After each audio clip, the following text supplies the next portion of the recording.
How to see when you started following someone on Instagram.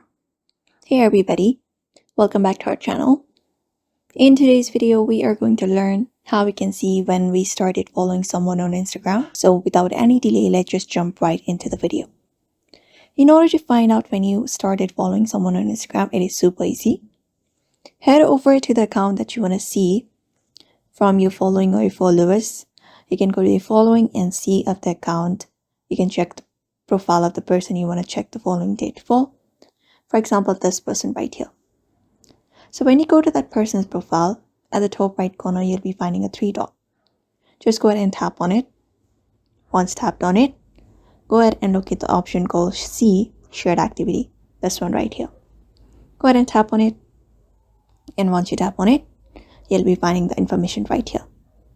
So that person followed me in October 2024, whereas I followed him or her in December 2024. So that is how you find out when you started following someone on Instagram, following up this method, which is super easy. So therefore, I hope this video was helpful to you. And thank you for watching this video.